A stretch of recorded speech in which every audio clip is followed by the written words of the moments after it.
Halo anak-anak, selamat pagi. Apa kabar? Ibu berharap dimanapun anak-anak ibu berada, semuanya dalam keadaan sehat ya. Dan pastinya harus tetap semangat ya. Hari ini kita akan belajar tema 1, subtema 3, pembelajaran 2. Sebelum memulai pembelajaran hari ini, anak-anak jangan lupa berdoa ya. Dan persiapkan dirinya untuk belajar hari ini. Anak-anak, kalian masih ingat pada pembelajaran sebelumnya, Lani diajak oleh sang ayah pergi ke Pulau Madura dan melihat pengrajin gerabah.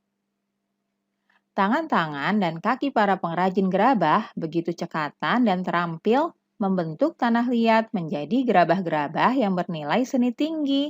Dari situ dapat kamu lihat betapa rangka dan otot, khususnya pada tangan dan kaki, mampu berfungsi dengan baik. Apa yang akan terjadi jika salah satu organ gerak tersebut tidak dapat berfungsi sebagaimana mestinya?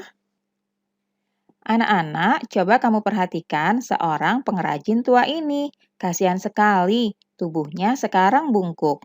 Pada saat mudanya dulu, dia terus memaksakan tubuhnya untuk bekerja tanpa mempedulikan waktu beristirahat. Sejak muda, ia sudah menjadi pengrajin gerabah. Waktunya dihabiskan untuk selalu duduk membungkuk, membentuk gerabah-gerabah pesanan. Ia rajin dan pekerja keras, namun sayang, ia melupakan waktu untuk beristirahat. Akhirnya, kini tubuhnya bungkuk. Nah, anak-anak, bapak tua ini mengalami kelainan tulang. Nah, kali ini kita akan belajar tentang macam-macam kelainan tulang. Kelainan pada tulang. Yang pertama adalah fraktura atau patah tulang. Yang kedua, fisura atau retak tulang. Yang ketiga, osteoporosis. Yang keempat, lordosis. Yang kelima, kifosis. Dan yang keenam, skoliosis. Fraktura dan fisura biasanya disebabkan karena kecelakaan. Osteoporosis itu terjadi karena pengeroposan tulang. Lordosis, kifosis, dan skoliosis disebabkan karena sikap duduk yang salah. Nah, agar kalian lebih memahami, mari simak penjelasan berikut ini ya. Fraktura atau patah tulang. Fraktura atau patah tulang yaitu kelainan pada tulang akibat kecelakaan, baik kendaraan bermotor ataupun jatuh. Nah, fraktura ini dibedakan menjadi dua ya, yaitu fraktura yang tertutup atau patah tulang yang tidak sampai merobek kulit dan otot. Dan yang kedua, fraktura yang terbuka, yaitu patah tulang yang merobek atau menembus kulit dan otot. Kalian perhatikan gambar berikut ini. Pada gambar pertama ini merupakan tulang normal. Berikutnya, pada gambar kedua ini, kalian perhatikan ya, di sini terdapat tulang yang patah. Namun, tulang patah ini tidak sampai merobek kulit atau ototnya, sehingga disebut fraktura tertutup. Berikut ini gambar yang ketiga. Di sini terdapat tulang yang patah hingga merobek menembus kulit dan ototnya, disebut fraktura terbuka. Nah, kalian sudah bisa ya membedakan fraktura tertutup dan fraktura terbuka. Selanjutnya, kelainan tulang fisura atau retak tulang, yaitu kelainan tulang yang menimbulkan keretakan pada tulang akibat kecelakaan atau karena benturan dengan benda keras. Nah, gambarnya seperti ini ya. Ini adalah fisura atau retak tulang. Tulangnya hanya retak saja, tidak sampai patah ya anak-anak. Kelainan tulang selanjutnya adalah osteoporosis, yaitu kelainan pada tulang yang disebabkan karena adanya pengeroposan tulang. Hal ini karena tubuh sudah tidak mampu lagi menyerap dan menggunakan kalsium secara normal. Kalian perhatikan ya dua gambar berikut ini. Pada gambar yang pertama, itu adalah kenampakan dari tulang normal. Kalian perhatikan pada tulang normal, kepadatannya masih bagus ya. Selanjutnya pada gambar kedua, Ini adalah tulang yang sudah mengalami osteoporosis. Kalian lihat perbedaannya? Pada tulang yang sudah mengalami osteoporosis, tulangnya sudah tidak padat lagi karena sudah tidak mampu lagi menyerap dan menggunakan kalsium secara normal. Berikutnya, lordosis, yaitu kelainan tulang belakang yang melengkung atau bengkok ke depan. Nah, seperti ini ya anak-anak. Jadi, ini adalah kelainan tulang belakang yang melengkung atau bengkok ke depan. Berikutnya, kifosis, yaitu kelainan tulang belakang yang melengkung atau bengkok ke belakang. Nah, seperti ini anak-anak. Yang terakhir adalah skoliosis, yaitu kelainan tulang belakang yang melengkung ke arah samping seperti huruf S. Nah, seperti ini ya anak-anak. Nah, anak-anak, kelainan tulang lordosis, kifosis, dan skoliosis itu disebabkan karena sikap duduk yang salah.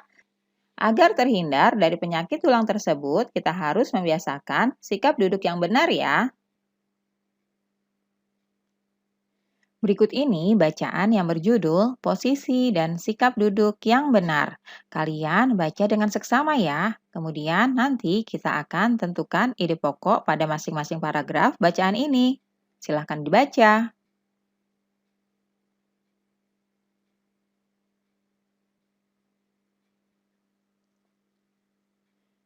Posisi dan sikap duduk yang benar. Paragraf pertama.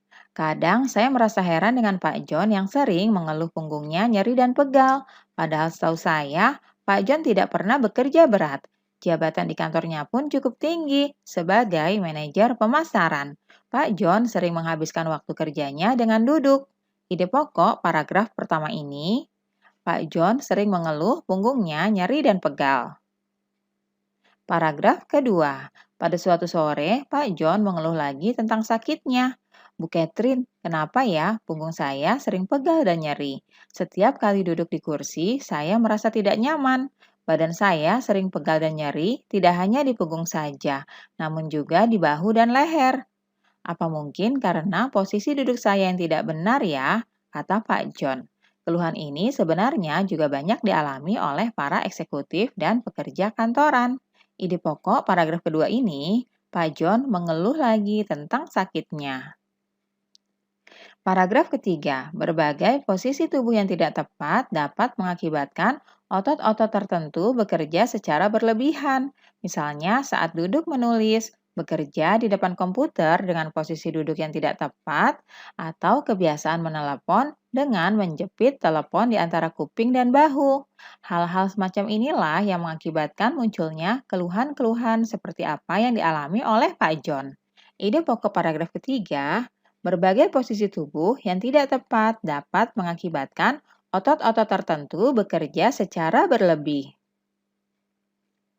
Paragraf keempat. Tulang punggung merupakan bagian tubuh yang memiliki peranan besar dalam menjaga kestabilan tubuh. Tidak dapat dipungkiri bahwa sebagian aktivitas sehari-hari kita lakukan dengan posisi duduk, sehingga sangatlah penting untuk mengetahui posisi duduk yang benar untuk menjaga kesehatan tulang punggung kita. Ide pokok paragraf keempat, tulang punggung merupakan bagian tubuh yang memiliki peranan besar dalam menjaga kestabilan tubuh. Selanjutnya, paragraf kelima. Lalu bagaimanakah posisi duduk yang benar untuk mencegah terjadinya nyeri dan pegal pada punggung, bahu, dan leher itu? Posisi dan sikap tubuh yang benar itu adalah posisi dan sikap tubuh yang ergonomis. Pada saat duduk, usahakan posisi kepala berada segaris dengan tubuh dan menghadap ke depan. Bahu rileks dengan lengan berada pada kedua sisi tubuh. Siku menempel pada tubuh dan menekuk membentuk sudut 90 sampai 120 derajat. Punggung harus ditopang secara penuh dengan penopang pada saat tegak atau sedikit bersandar. Posisi paha dan panggul ditopang oleh dudukan kursi dan sejajar dengan lantai, sedangkan lutut setinggi panggul membentuk sudut 90 derajat. Ide pokok paragraf kelima ini adalah posisi dan sikap duduk yang benar itu adalah posisi dan sikap duduk yang ergonomis. Selanjutnya, paragraf ke-6. Meskipun sudah dapat melakukan posisi dan sikap duduk ergonomis, namun juga tidak boleh duduk dengan jangka waktu yang lama.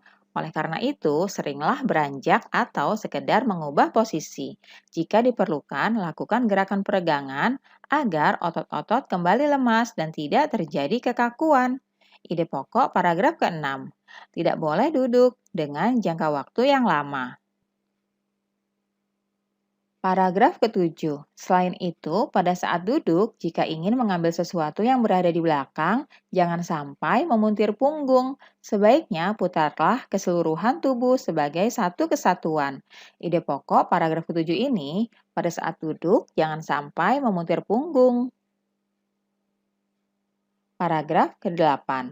Memenuhi kebutuhan cairan tubuh juga dapat menjaga kesehatan tulang kita. Meskipun kebutuhan cairan tiap orang berbeda-beda, namun paling tidak kita harus minum minimal 6 gelas sehari. Hal ini berfungsi untuk menjaga kelembaban otot dan tulang sehingga dapat dengan rileks melakukan fungsinya. Ide pokok paragraf ke-8 ini yaitu memenuhi kebutuhan cairan tubuh juga dapat menjaga kesehatan tulang kita. Nah, anak-anak, itulah tadi ide pokok dari setiap paragraf yang ada pada bacaan yang sudah kalian baca tadi. Nah, kamu sudah membaca bacaan di atas bukan? Tentunya kamu sudah memahami isi bacaan tersebut. Bacaan di atas tadi bisa disajikan ke dalam bentuk komik agar lebih menarik. Anak-anak tahu apa sih yang dimaksud dengan komik? Komik adalah suatu bentuk seni yang menggunakan gambar-gambar tidak bergerak dan disusun sedemikian rupa sehingga membentuk jalinan cerita. Biasanya, komik dicetak di atas kertas dan dilengkapi dengan teks dalam gelembung atau balon. Sekarang perhatikan contoh berikut ini. Pada komik biasanya terdapat gambar-gambar dan juga teks atau tulisan. Komik memiliki gelembung atau balon kata yang berfungsi untuk menjelaskan, melengkapi, dan memperdalam penyampaian gambar secara keseluruhan. Nah, anak-anak, itulah tadi penjelasan tentang komik. Kalian bisa gambarkan dan tuliskan cerita dalam bentuk komik ini. Demikianlah pembelajaran kita hari ini. Ibu harap anak-anak ibu memahami materi hari ini dengan baik ya. Terima kasih, sampai jumpa.